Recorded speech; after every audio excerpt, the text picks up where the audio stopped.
Hello artists, how are you today? Stephanie Aune coming to you once again here from the banks of the Trinity River near Willow Creek, California. Oz and I welcome you to the studio and we are very happy you are here with us today. Thank you so much for being here. We really truly do appreciate your support over here on Patreon. You guys rock. You are my team. You are awesome and thank you. Okay, so today we are going to get to, I think, probably not the glass part, but the construction of this page, the ravens and the Oz dog. Putting the sheets of mica in here, we might get to that. I did put them in with eyelets, and here I chose to cover up the eyelets. I wanted it to feel like Oz was looking out as a wolf, looking out of the trees and the bushes and the drops of rain and the dew.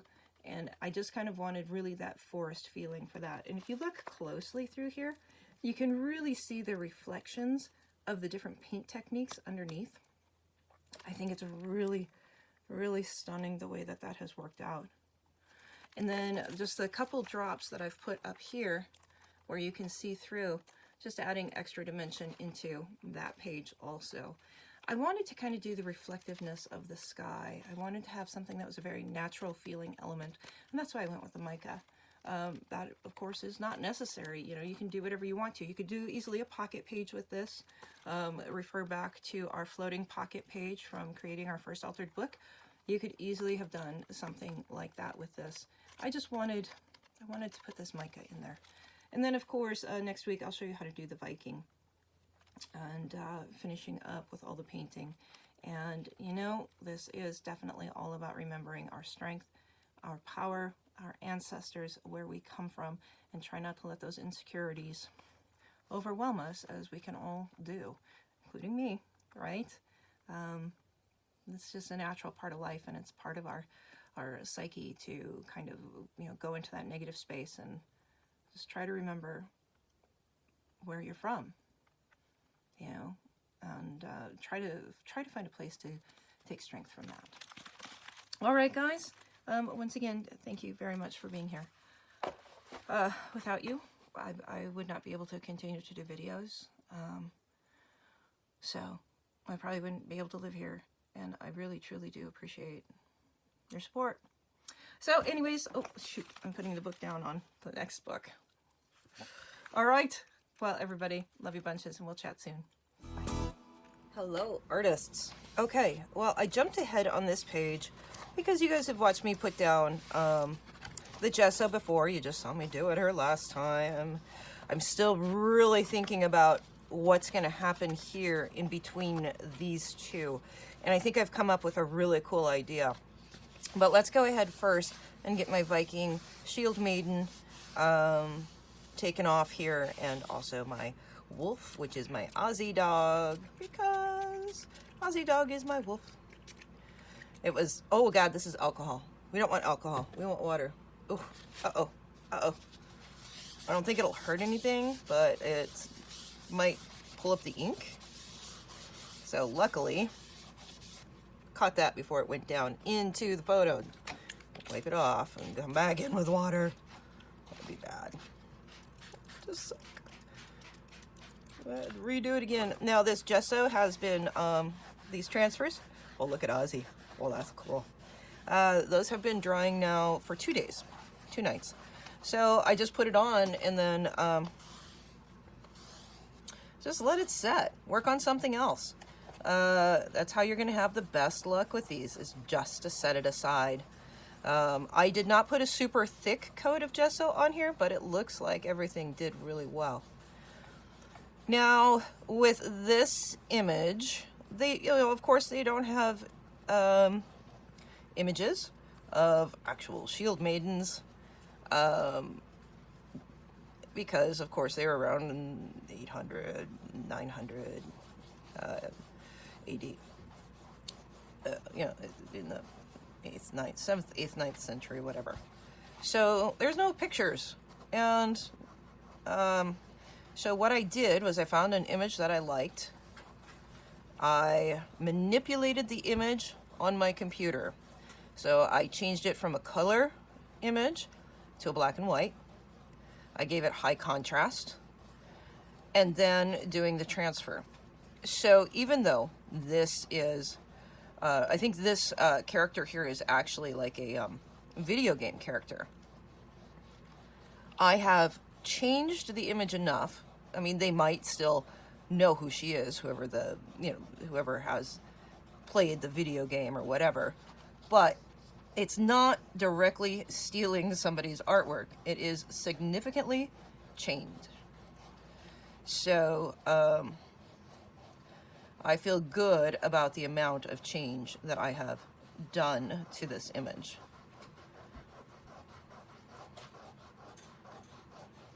And she's coming out super clear.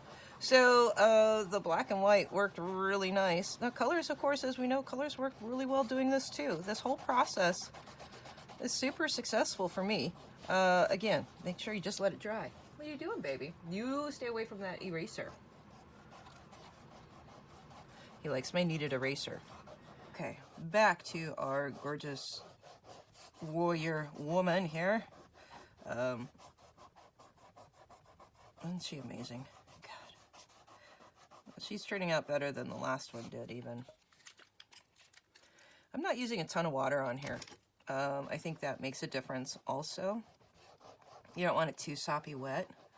I think the paper comes up better when it's a little bit dry. And I'm switching fingers while I'm doing it because one gets kind of mushy and then the other one dries a little bit and gets a little bit more, it can pull better. So, okay. So, I mean, she's not exactly like the Shield Maiden, but I just dug her outfit, you know. But I think she's a strong warrior, and that is important to me. That's what I wanted. My nose is running after sneezing. Sorry for the sniffles. You know, here in Northern California, everything is growing. So you get a little bit of rain, and then everything starts to just like, oh, okay, it's growing time. So, and also, you know, there's molds and stuff growing also.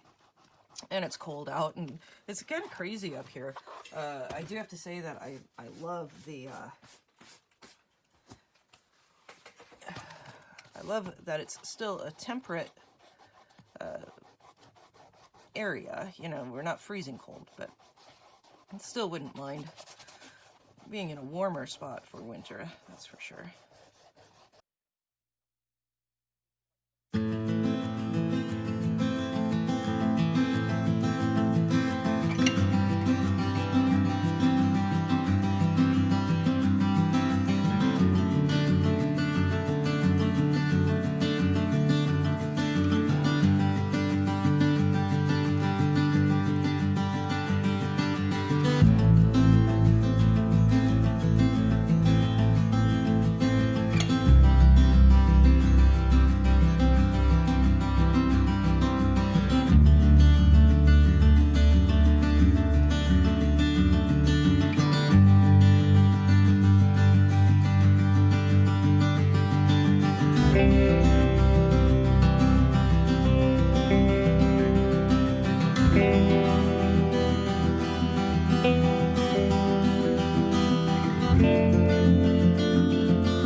Now, guys, remember when you're using these brush pens, how quickly I'm switching, you know, from one, you know, you don't let it just sit and dry, you know, kind of let it, keep moving it. Don't just use one single color. And Ozzy's very cream colored. So let's see if we can find a good cream color. It's kind of a little bit more yellow for their creams. Ooh, there's a good. I'll take that guy. Take that gray. Take this lighter gray. It's a very light gray. There's a good tan color.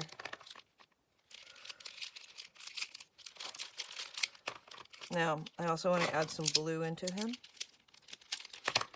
Probably some purple. Touch of pink. Touch of dark gray.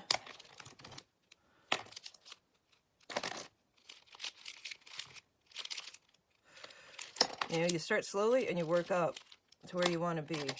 Draw good colors there. Give yourself a lot of variety, you know. Remember, our blues are our shadows.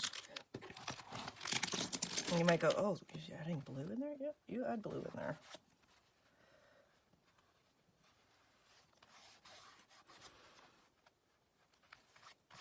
And remember, we have our Real Brush pens, which one of these, I believe this is the one that comes with that pack of 48 or 46. Yeah, don't squeeze it. Have it squeezed before you get to your piece. Right? Squeeze here. And then you have control of how much water is on there. Don't do like I had just done, where I just dropped plops onto it. Don't do that.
Okay, guys, this next part makes me super nervous. Super, super nervous. I'm going to try to tear towards me and see if I can do this. I'm making sure that I'm only one deep here.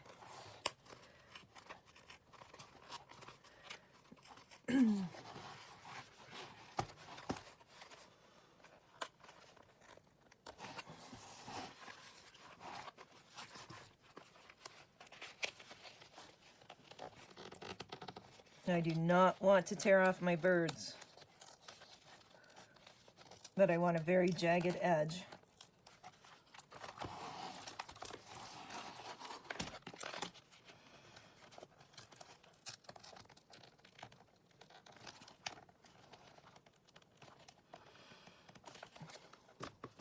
We're going to cut that.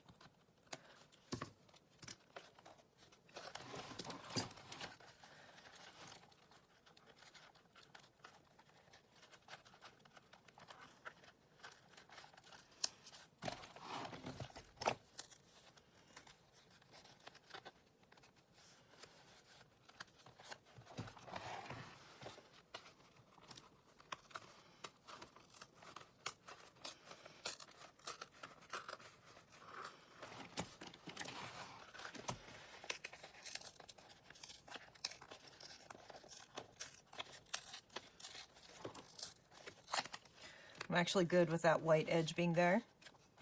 I'm really good with that. Okay.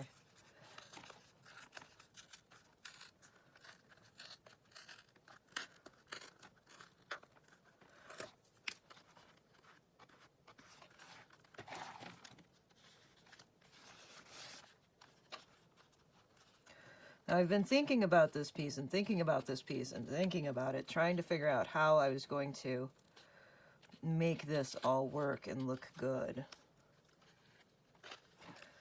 And I've thought about it for a long, long, long time. A week or more. Before I, decided to do anything with it. That's gorgeous.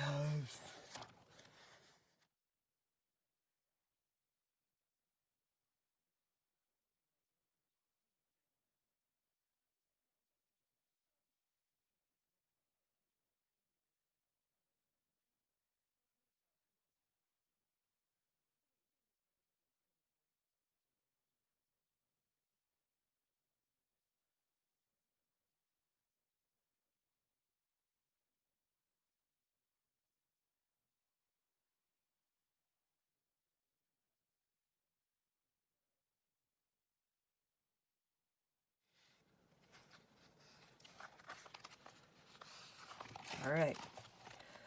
So, we've got that. Now, I've been kind of hesitating on what to do with the center of this because I wanted to see how this felt. And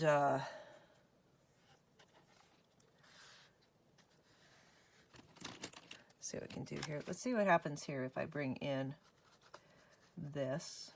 Now this is raw book pages that are under there, right? There's no, it's going to react differently. The paint is going to react differently with those raw book pages than it does with the gessoed.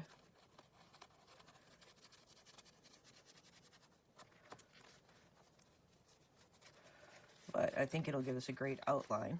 And you can still see some of the type under there, which is very awesome.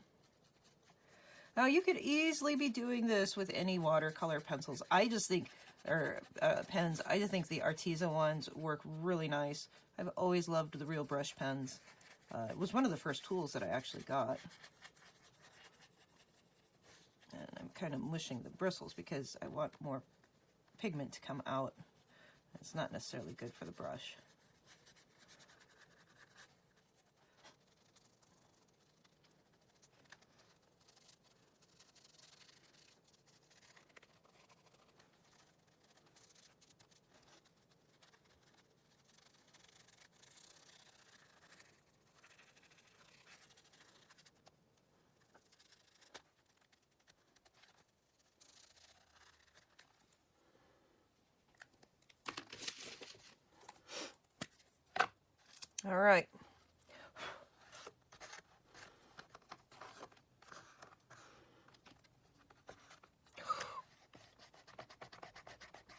all right. All right. All right, let's do a little protecting here. Let's take our time. In fact, if you have the smaller, might be better. In fact, I should go grab my permanent inks.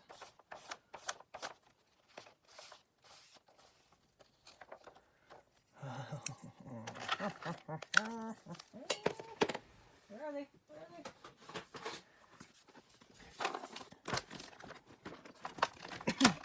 Let's bring in the lighter one here. Let's bring in the coffee first.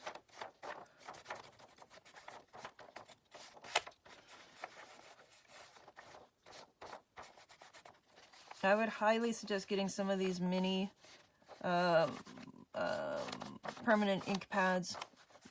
You have much more control with them. And this should just be kind of a normal tool in your toolbox. I think I have a link in the Amazon links for them for a larger set.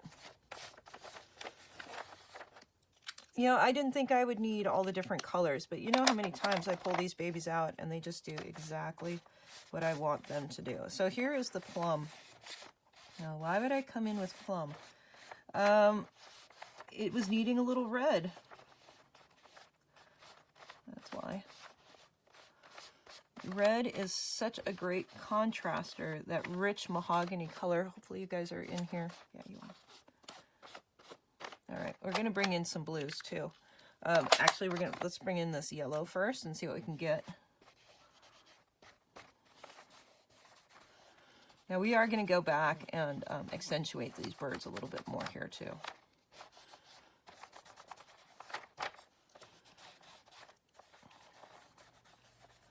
Now, what we're also doing here is we are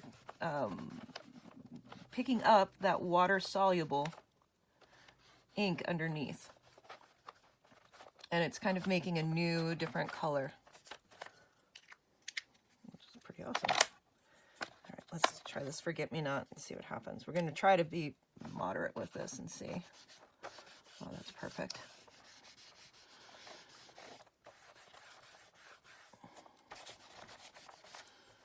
Very intense blue, gorgeous blue.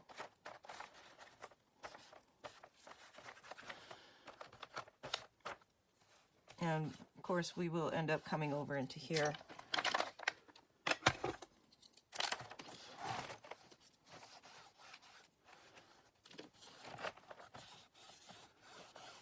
Because our water-soluble markers are great for coloring, but they're not very intense, right? Sometimes we need a little bit more of a pop of intensity. And let's bring in that sunflower again. Let's make sure we close those. Because we want to pull this yellow over into here and through her dress, right? And I think, oh, that's kind of a weird color, but it needs to be pulled through the painting. There we go.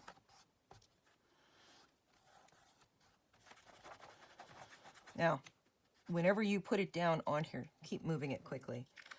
If you get something that feels a little bit too dark, here's a little bit of alcohol.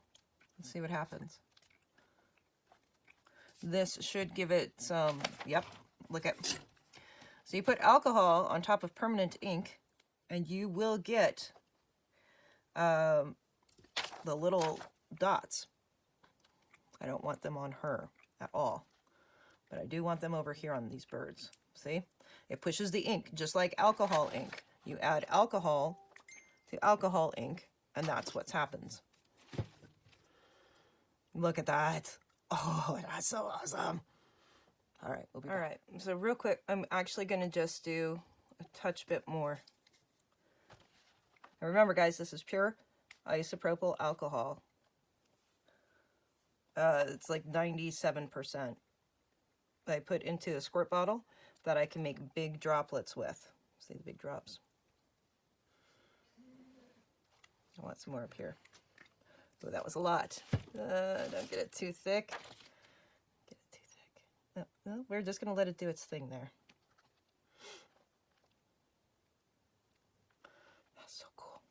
So cool. That's so cool. Okay. Now, this is most likely a good stopping point for this section.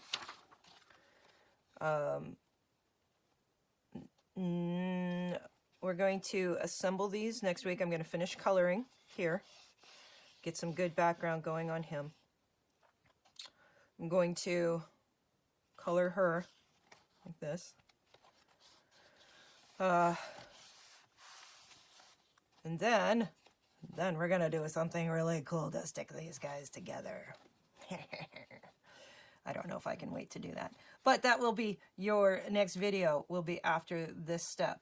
We'll do the same technique over into here and here that we've already done. Look at how incredible that is. I might put a couple more dots right there. Looks like we could use a couple more dots right there. Nope, that's water. Now this doesn't have as much ink on it over here. That's what's happening. I don't have as much of the permanent ink. Permanent ink is an alcohol-based ink. So when you add alcohol to permanent ink, you can do this little spotty technique.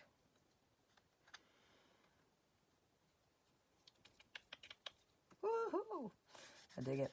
We're really going to come back into, and if one of my Sharpie pens works properly. Now, if you mess up with Sharpie, you can remove it with alcohol. You can.